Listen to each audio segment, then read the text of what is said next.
Hi there. This is Deanne Battle. I am the host of the Composite. We were supposed to go live at 7:30, but as you see, it is about 7:40 almost time,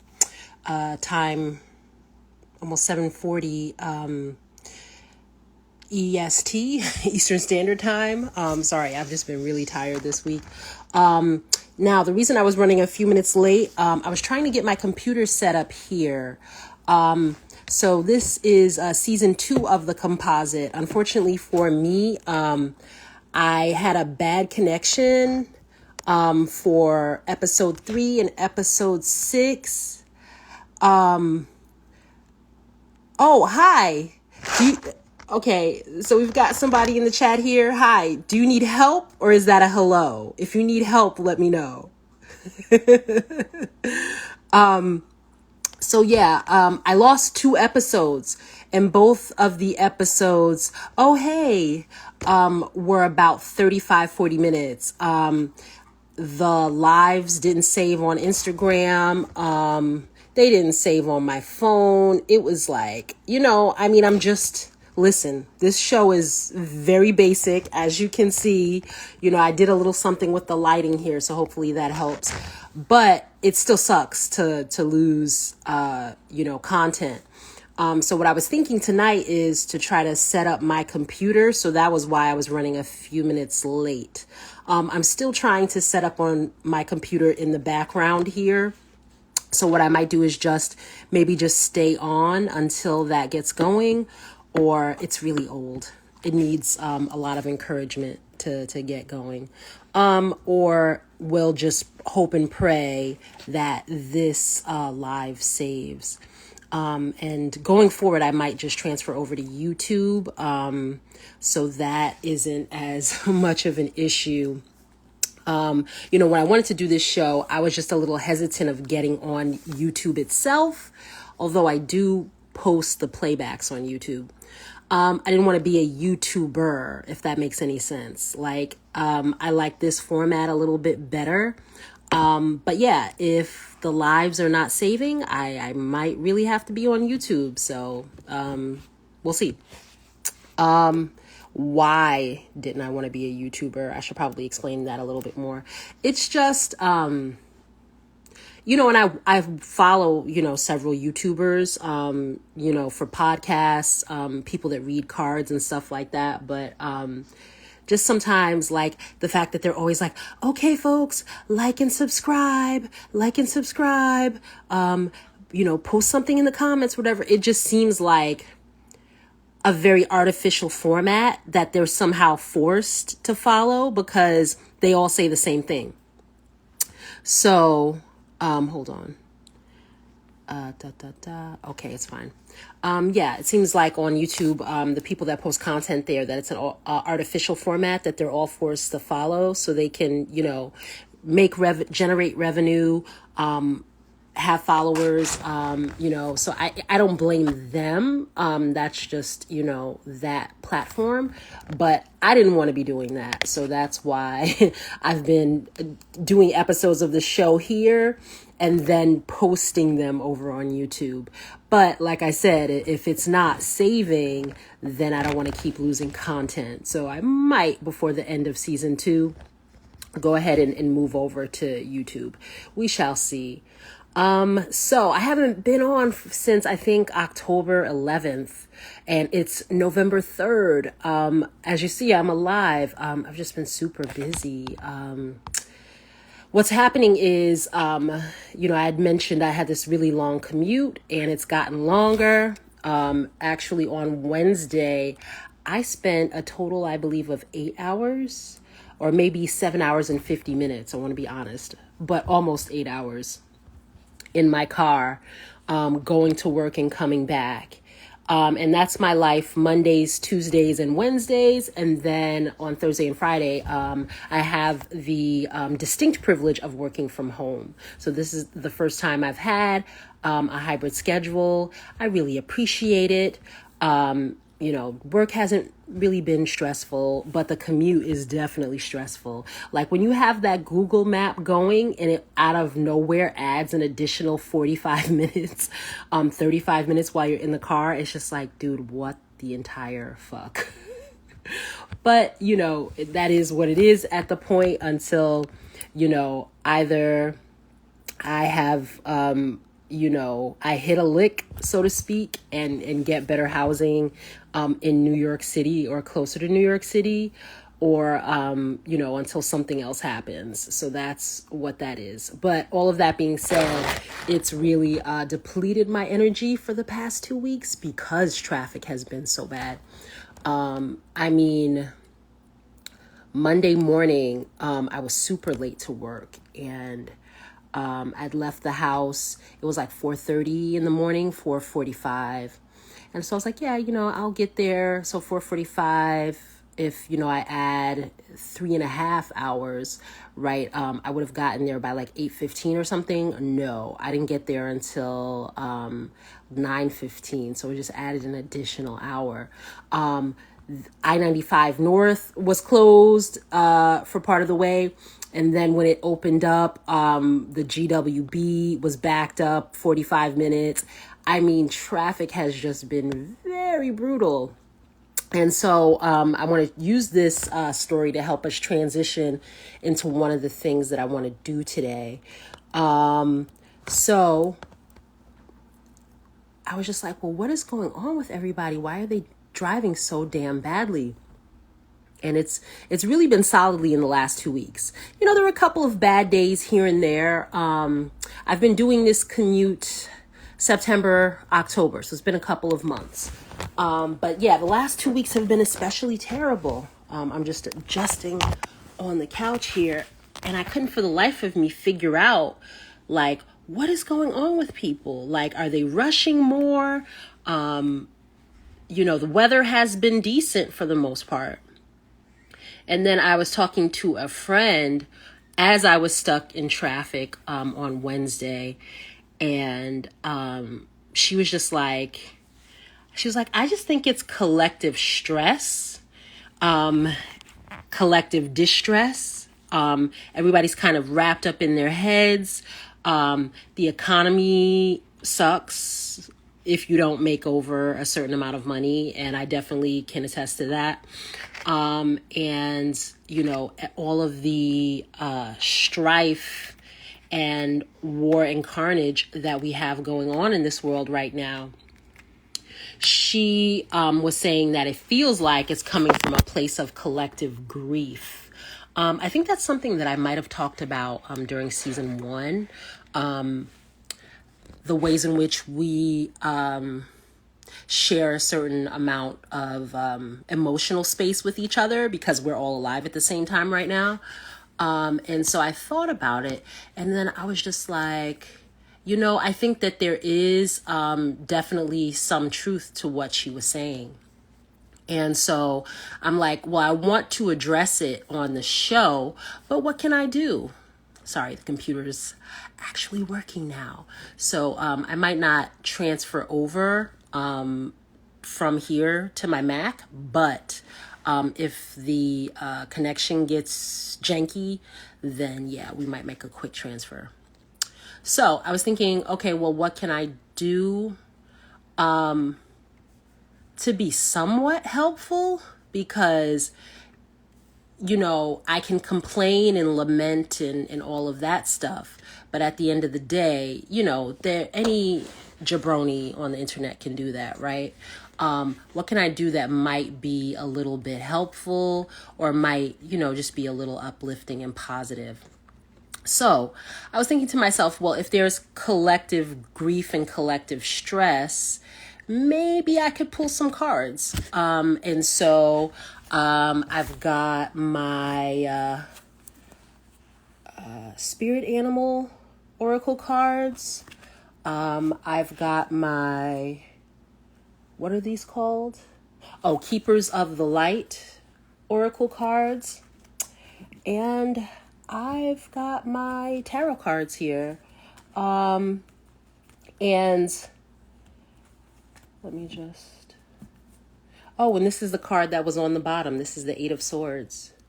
Right, so the Eight of Swords, my understanding, because I'm still a baby reader here, the Eight of Swords is like when you're stuck in your head and you're having trouble moving forward or making a decision. So that's interesting that that was on the bottom. And so I was like, well, what I could do is for part of the show, maybe pull some cards and see if there's any advice for us. You know, a reader that I watch, she said something super interesting yesterday. She was like, well, you know, these cards, like, I'm just going to pull a random card. Like, so this card here, it's just a piece of paper, right? But it's about the energy of the person that's pulling the cards. And so I thought that that was really cool, you know, because it's only in the past, since the pandemic, that I've embraced more ancient tools, so to speak, of spiritual energy checks, spiritual guidance, you know, because like a lot of times you talk to people about that and, you know, they think you're like new agey or crazy or whatever. But, you know, I find that if I can like quiet what's going on up here and then, excuse me, eyebrows looking a little rough. If I can quiet my mind a little bit and, you know, pull a couple of cards, then, you know, I can, it does tend to, I think, recenter my fulcrum and give me a little bit of advice. So I'll ask a question, maybe one or two questions, and we'll see what happens. I mean, listen, with everything that's completely going wrong right now, what could it hurt, right? So let's see here. I will do something with the computer. We can look at a couple of news articles, but not too much, to be frank. Yeah, it's just depressing, y'all. Like, this is just like, what the hell is going on? Like, it's just really bad. It's really bad. And we don't have people with political or social power giving the collective society a permission to vent for grief. You know, everything is being suppressed right now. And I'm not, you know, directing that to like this side or that side. Like, you know, I think that is a distraction. When huge world events happen and there's stuff going on all over the place, like, and I want to look into this a little bit more while I'm on here.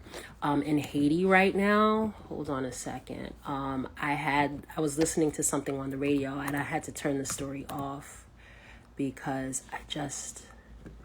I always feel like especially terrible when I hear about atrocities happening in Haiti, because it just seems like the people there never get a break.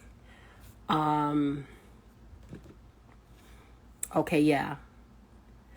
So we'll look at a story from there. But, you know, between the Middle East, between Haiti, the Congo, it's just like, oh my gosh, it's just, and, you know, the Ukraine-Russia war is still going on.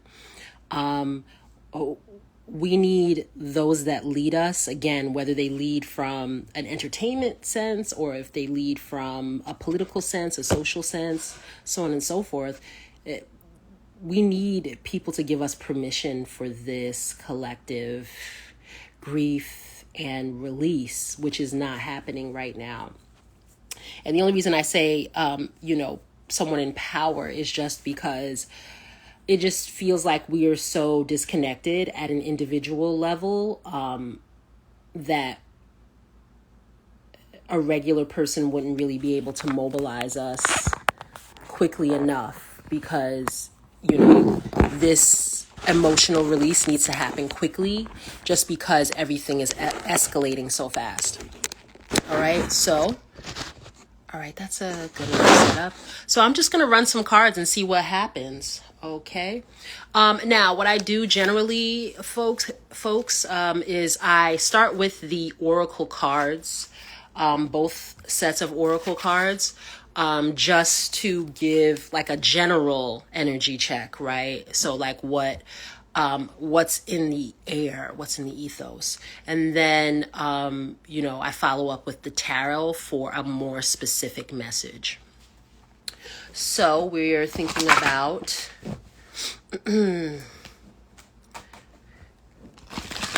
oracle messages. How can we deal with our collective pain and collective grief right now? Okay, shuffle a couple more times. How can we deal with our collective pain and grief right now? Okay. And some people go through and randomly select a card. I like to do whatever falls out. Sometimes they actually like fly out, and that's how I know. At least that's what I interpret it as, a stronger message. It might just be I'm heavy-handed. We'll see. Okay. Not seeing that one. How to deal with our collective pain and grief right now. Okay, thank you. All right. So now our first card is the loon. And the loon, as a spirit animal, is associated with what's intuitive, right? And so the card reads, listen to the song in your soul, trust your intuition as you have a way of knowing. Emerge from the busy life and seek more solitude. Recognize that you are unique and that you are loved, right? So one way we can deal with collective pain and grief right now is that last sentence is calling to me, recognizing that we are unique and that we are loved. All right, that is important. Okay, so now I'm going to get a message from the Keeper of the Light cards, see what they have to say. And for the Keepers of the Light, they're like different saints or religious figures or religious leaders that have died or ascended, so to speak. And the idea there, I think, is for that their energy, now that they've ascended, can be something that's helpful to us. All right. All right. So thank you for collective. Ooh, okay. Yeah, that flew out. See, now this one came out upside down. So when it comes to oracle and tarot cards, some people don't read reversals or blocks. Blocks are when they come out sideways. I do, because I'm anal retentive like that. Like, again, these are cards, but I want to try to focus the energy as much as I can. And so just sometimes it feels like, oh, okay, well, it'll be a little more focused if I read reversals. All right. So this card, I'll turn it up, right. All right. So this is Lady Nada, and it says Heart Awakening. And it reads, awaken to acceptance and divine love. Give and receive in balance, right? So it's interesting that these two came out together, right? So we've got, knowing that we're loved, right? And accepting love and giving and receiving with reciprocity. So now the fact that this was upside down, perhaps what that means is that it's not happening, and this is what needs to happen. So we need to give and receive love and balance, and it's not happening right now. So that's how I'll read that. Okay. Now, let's move on to the tarot cards. So when I read tarot cards for myself, and again, I don't claim to be good at any of this stuff. These are just things, habits and rituals that I find helpful at an individual level, calming. Like what I'll do usually is I'll pull cards about an hour or so before I go to bed. You know, there's not a super set time to it, but it just like helps me wrap my mind around, some things maybe that I can be thinking about for the next day. All right. So let's shuffle these up. 2.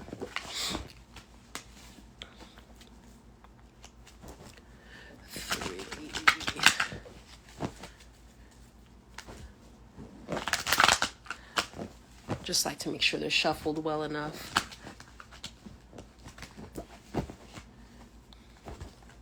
Actually, I think it's almost time for me to maybe get a new deck here. Not that I would throw this deck out, but just in order to, have some snazzier cards. These look a little chewed. One of them is chewed, literally, actually. My dog, for whatever reason, I'll show it to you. She tore a hole in the 3 of Pentacles. So the 3 of Pentacles is about teamwork, in an office, like not an office, in a work setting. So teamwork, but like actually at a job, or teamwork related to the material realm, to money, finances, things like that. And so she bit a hole in it. Maybe that's why my ass is broke. Who knows?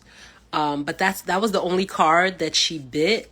And she's never done that again, right? Because that was I want to say, second week that I had her. And I was just like, oh, she's been so good. She doesn't steal socks or underwear or anything else freaky like my last dog. And she just tore a hole in that card. And when I came in the room, it was just sitting on the floor. And then she looked and she walked away. And she's never done it again. Even when I've forgotten, I'm like, oh, crap, let me go get those cards away from her. It was just that one time. So it's very interesting.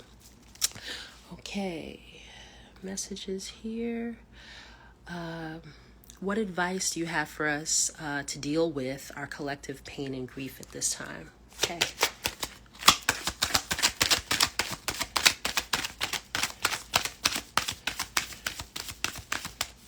So for this, I like to pull 3 cards.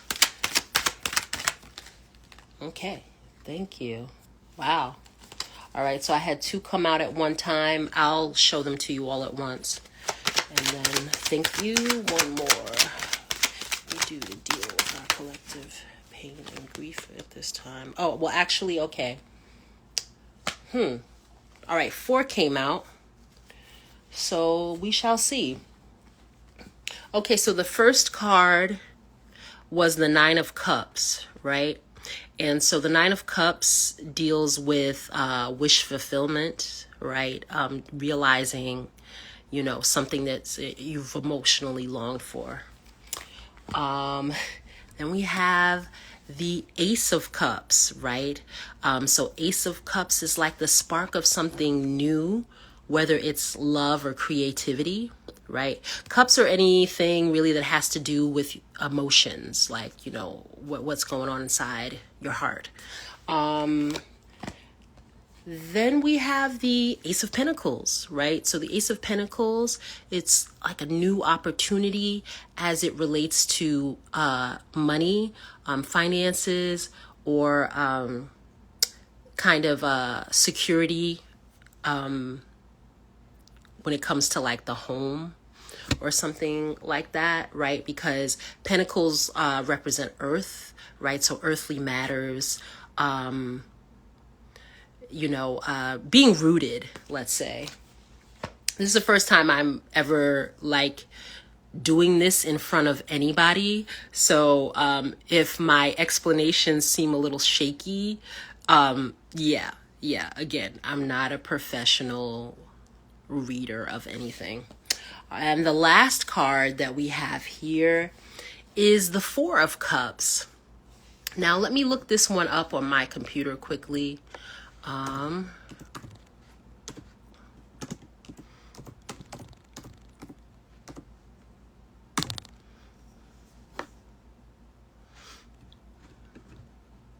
think it's apathy, but let's see what I have. Yes. Apathy is one of the potential meanings. Because the thing is with the Four of Cups, it's like, oh, you have three options in front of you, and then one option being spoon fed to you, and you see the person has their arms crossed. So it's just like, I don't want any of this. But it also can be reevaluating, contemplating, so on and so forth. So let's put all of these together.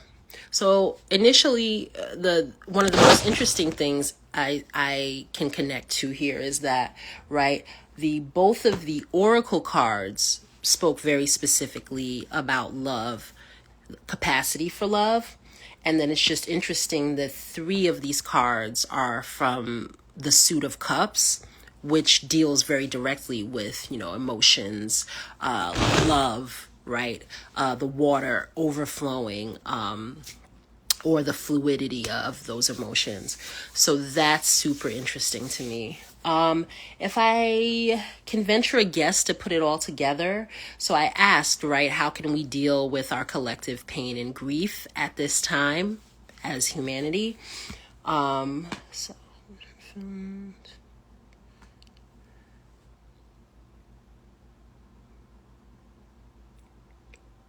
I think it's saying, right,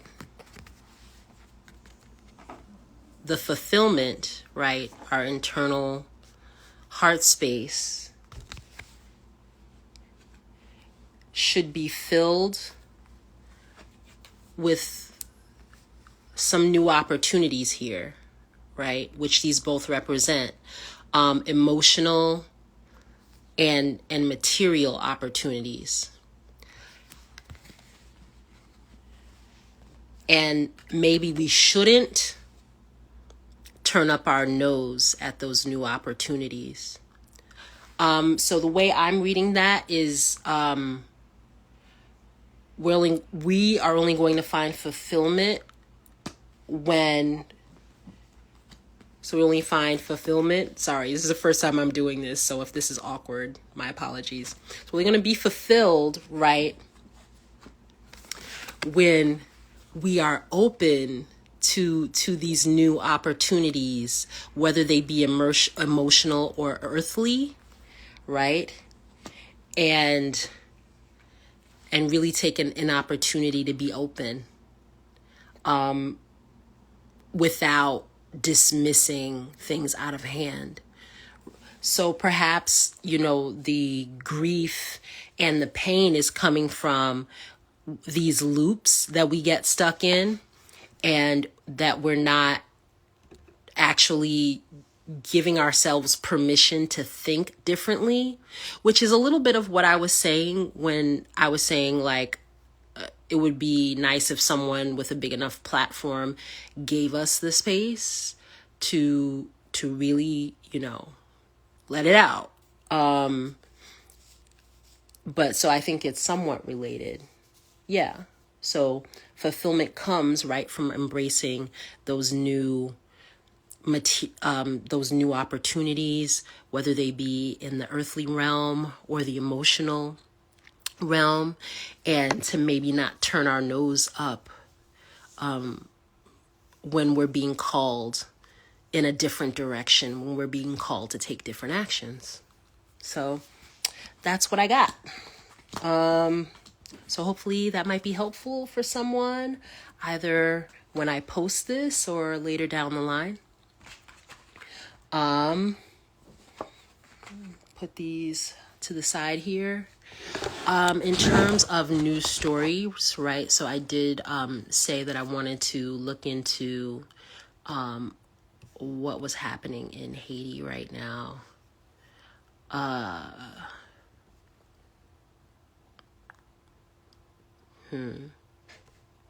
I'm going to pull the most current and reputable article that I can find.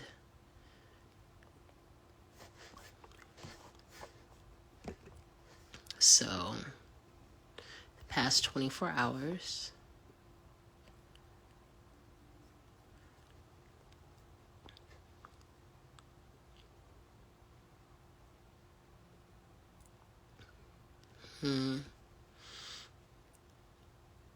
This publication is called Global Americans.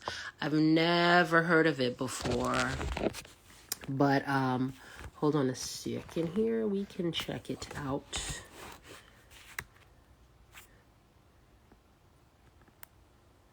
Okay. All right, so here's what I'm looking at, right? The 90-day window of opportunity.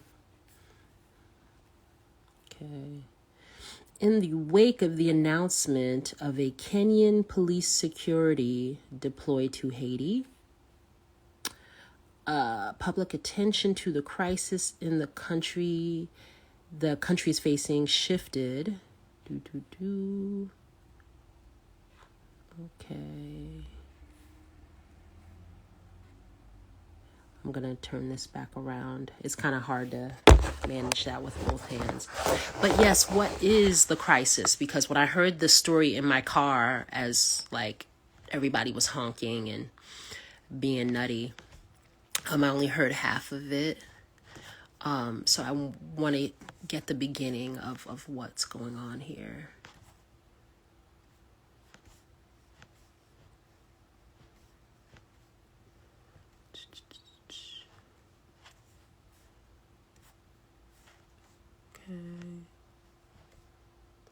This is so interesting.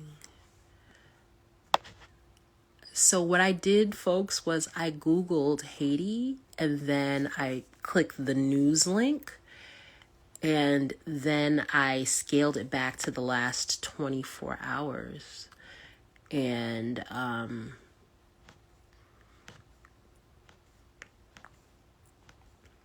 this is not giving me the detail that I would like to see. Oh, okay. This is from the Haitian Times. So I had to go 2 pages in. But I will, it's the Haitian Times. So I'll assume that this, source can be trusted. Okay. Violence in Haiti discussed during Biden Abinader presidential visit.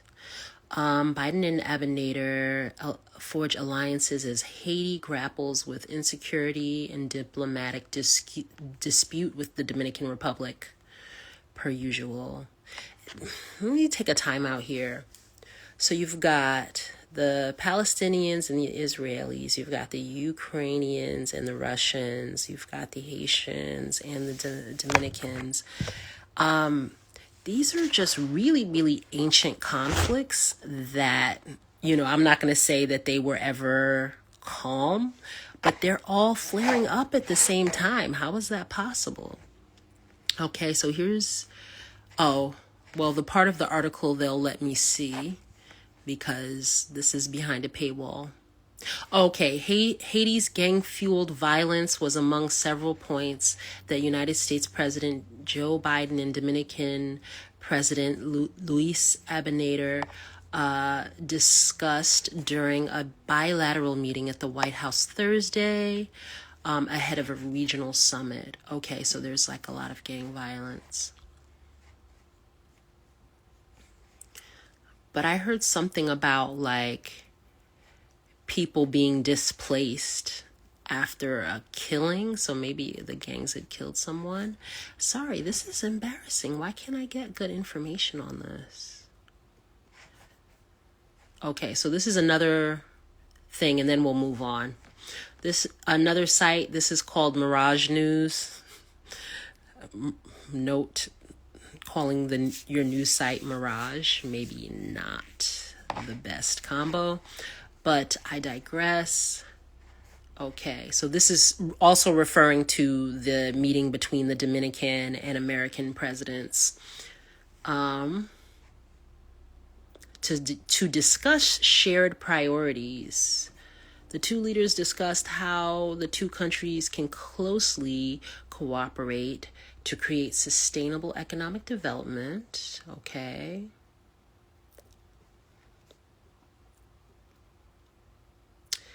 They just keep calling it the situation in Haiti. Okay. Yeah, this article is literally 2 paragraphs. So that wasn't helpful. Let me go here. Okay. PBS. All right. Now we're cooking here. All right.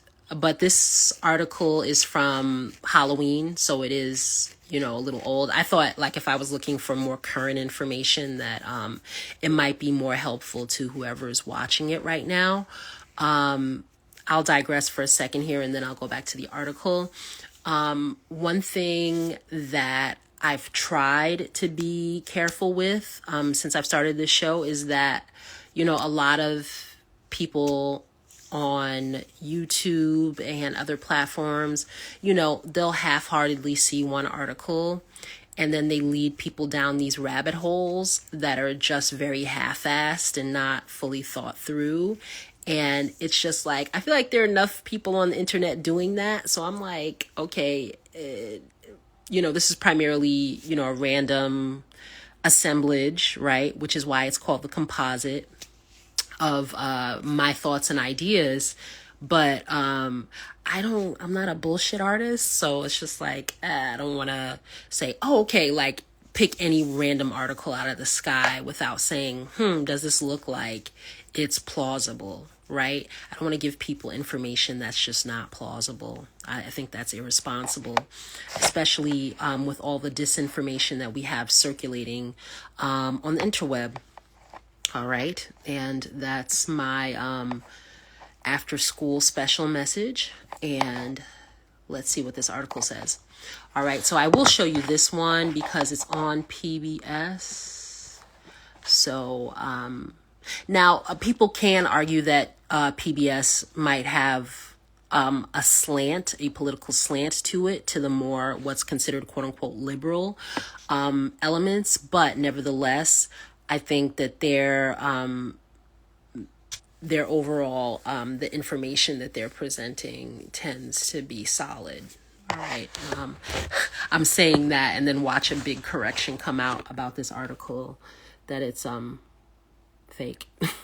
Okay. All right. So here's what I'm looking at. UN human rights official is alarmed by sprawling gang violence in Haiti. Okay. So that's what's going on.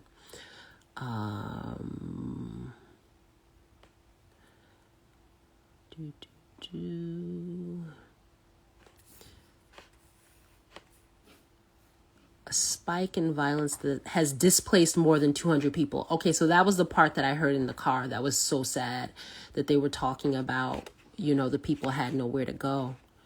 Murders, injuries, and kidnappings are the daily lot of the population.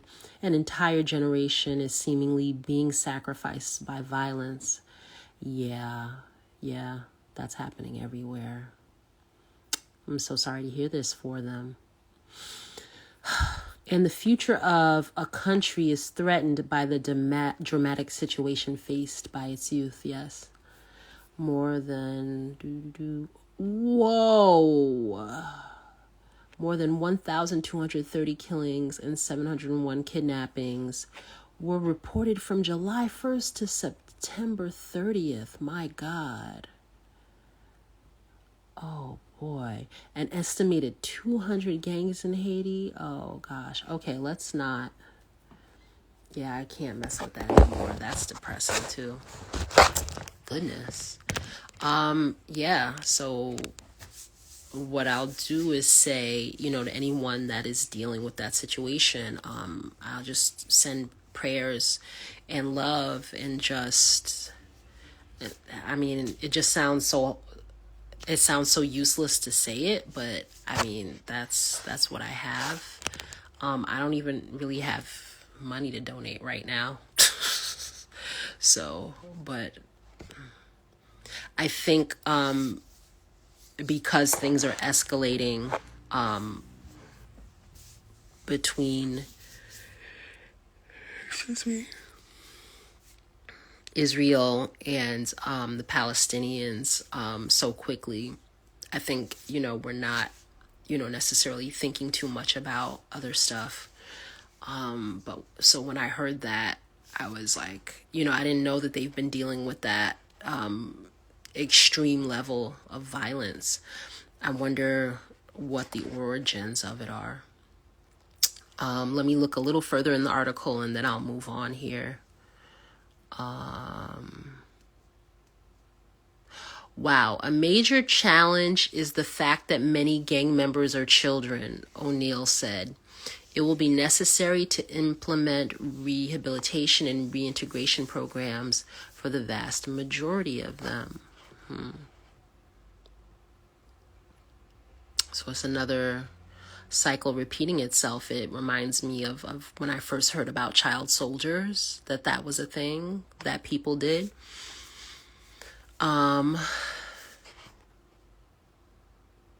Wow.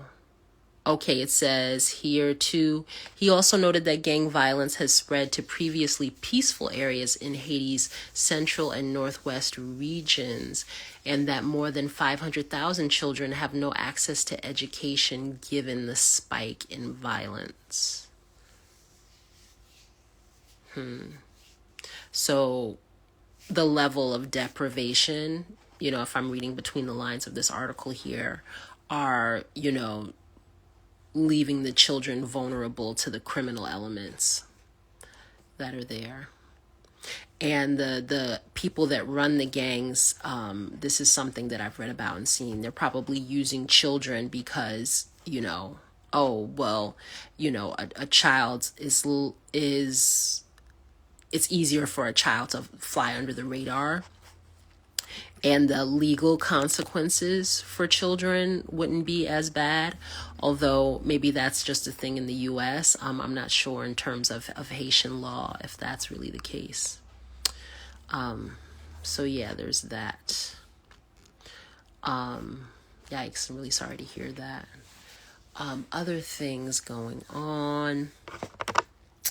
There's like a lot of there are a lot of divorces, which I mentioned in previous episodes, a lot of celebrity divorces happening. But there's also like a lot of beef, like internet beef and strife between celebrities, influencers, YouTubers, so on and so forth. I was debating whether or not I wanted to talk about that. There are plenty of videos about it. There are 3 incidents that I'm thinking about specifically, but let's not get into that. Let's get into something else here. So this is not an internet beef, but this is a celebrity scandal, right? So I don't know if any of you are familiar with DJ Envy. So here, this is from Complex, which is a magazine. I haven't really read it too often, but I've definitely heard of it. All right. So DJ Envy's involvement in alleged Cesar Pena real estate scam explained. Okay, so I've definitely been listening to podcasters discuss this while I've been in my car, because I am partially obsessed with scams. Like, how do scams work? Because I'm so bad at lying. Part of me is just mesmerized. Like, wow, you actually told this person this bullshit thing and they actually gave you money?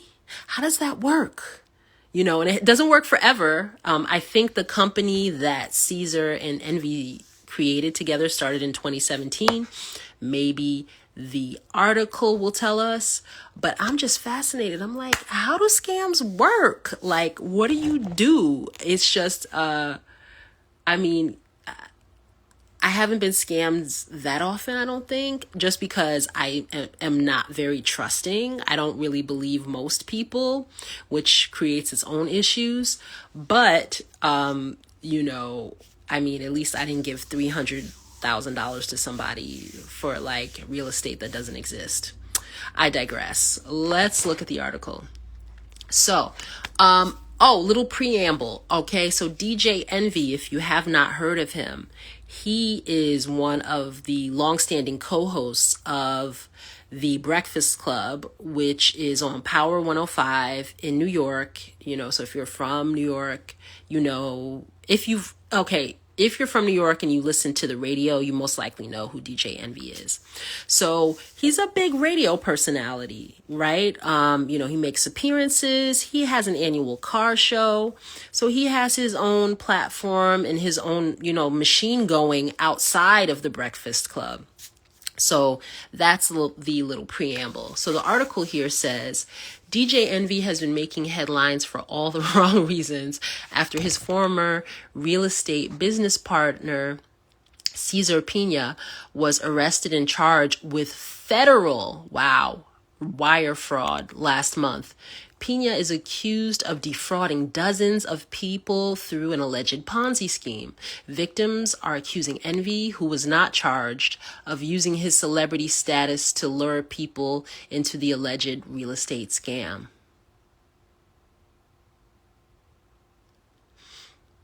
In addition to the arrest, there have also been at least 20 civil cases filed in recent months against Pina, where Envy was named as a co-defendant. All right, since Pina's arrest, social media has been having a field day.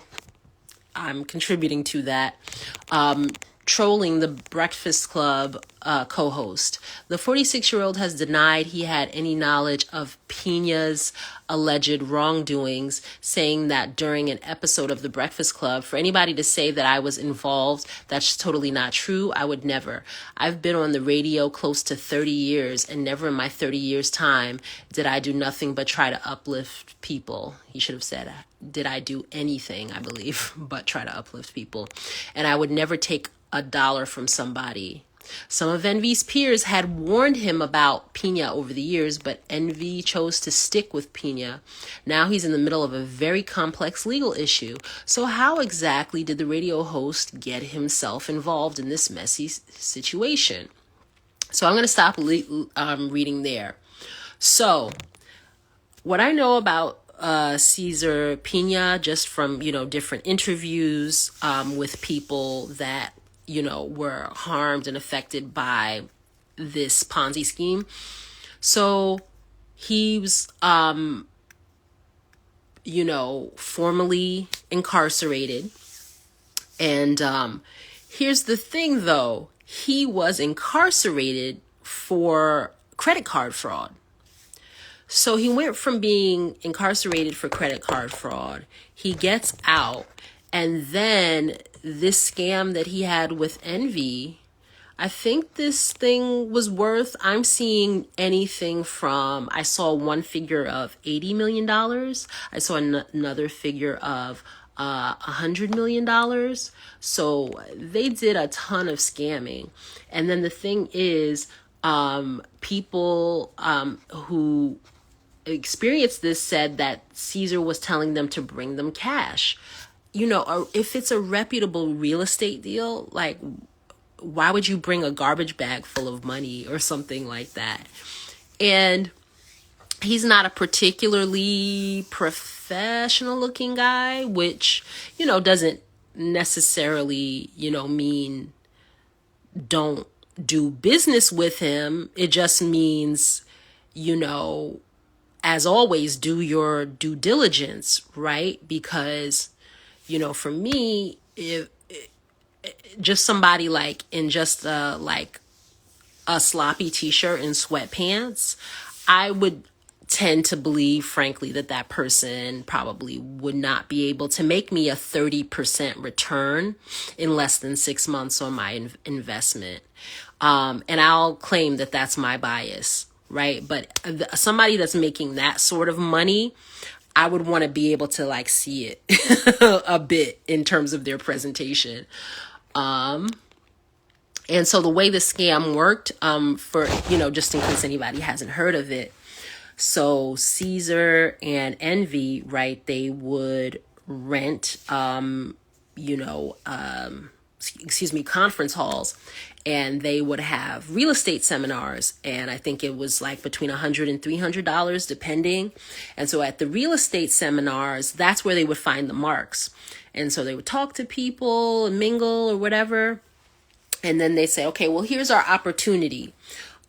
So if you give us, X investment, we can have rehabilitate rental units in Paterson, New Jersey. And then when we rehabilitate the rental unit that you own, we'll collect the rent on your behalf, or like help you collect the rent.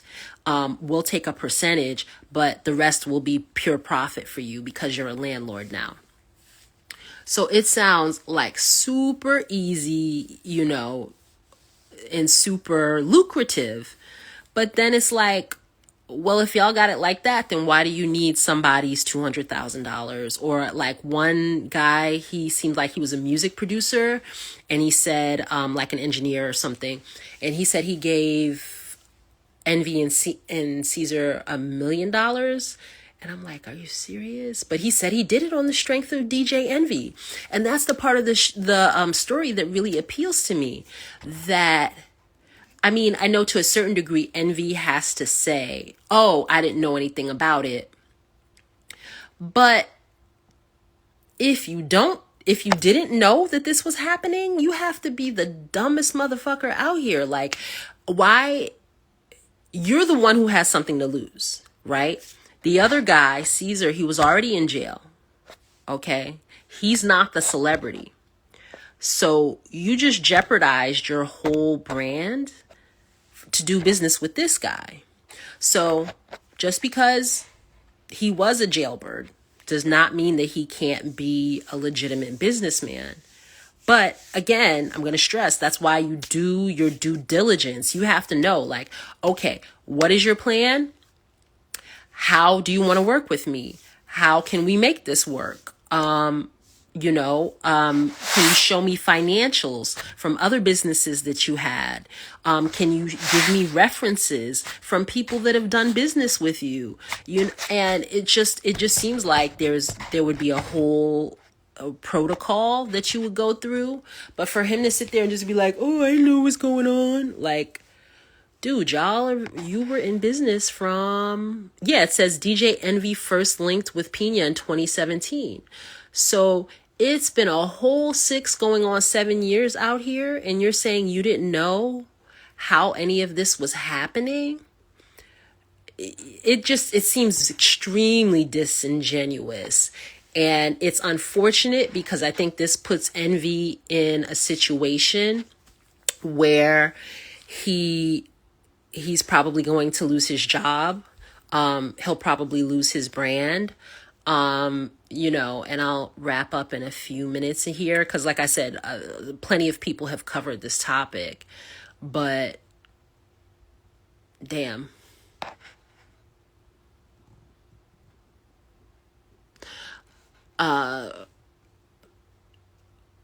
One thing that someone in a different podcast that I was listening to in my car said is, how could, people be so dumb, which is kind of what I was just saying 2 seconds ago.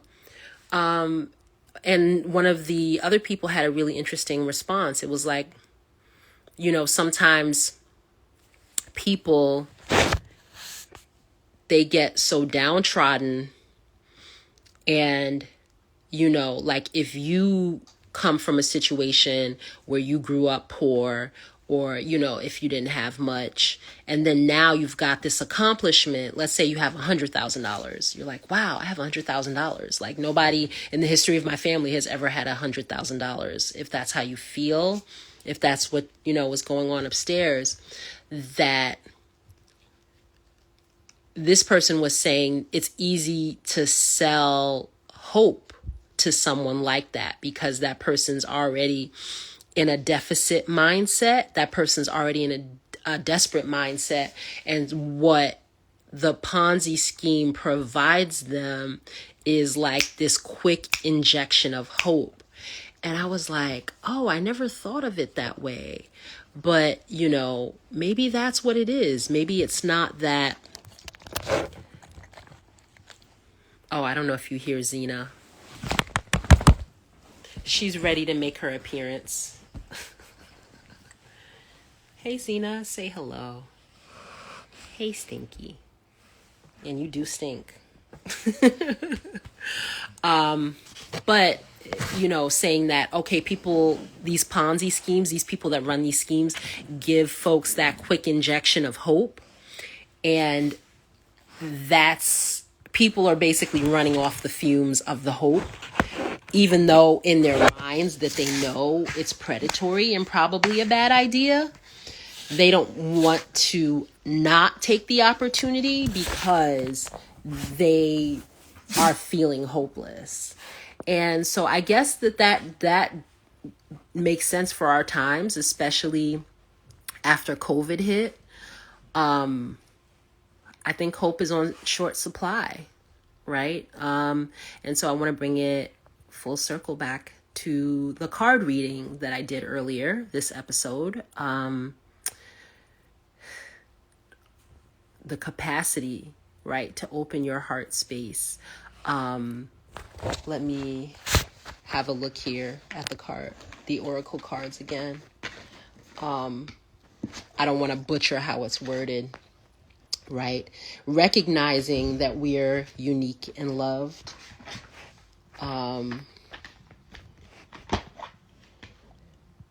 So recognizing we're unique and loved. And giving and receiving in balance. I think so many of us need to move beyond thinking that our value when we leave here is, just whatever we've left in a bank account. Because another thing that I watched several interviews with people that had experienced this scam, and they just kept saying, oh, it was an opportunity for generational wealth. And listen, don't get me wrong, generational wealth is super important. But when you look at that phrase, generational wealth, there are other ways to be wealthy. I sound like a cornball, but stay with me for a second here. You can have a wealth of wisdom that you impart to the next generations, a wealth of love and empathy, a wealth of civic mindedness, right? A wealth of faith. There's so many things that I think parents and grandparents, aunts and uncles, so on and so forth, can give to younger generations. So as people should still continue to budget, try to save their money, and try to create those next nest eggs, I don't think that they should lose sight of the degree to which there are other things people can remember about you when you're gone, other than, oh, my dad or my mom, left me $500,000, right? That is not what is going to make you worth remembering. What will make you worth remembering is, the inheritance, right, of how each of us can show a younger generation what it means to be human in a conscious way. What it means to be human beyond just consuming things, what it means to be human. Sorry, my face is itching. What it means to be human beyond,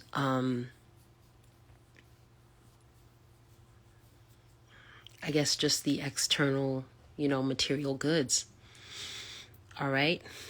So with that being said, I'm going to wrap up. I've been on here about an hour.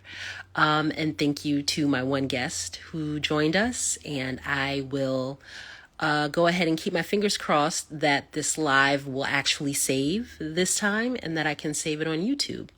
And with that being said, this is the Composite Season 2, Episode 7.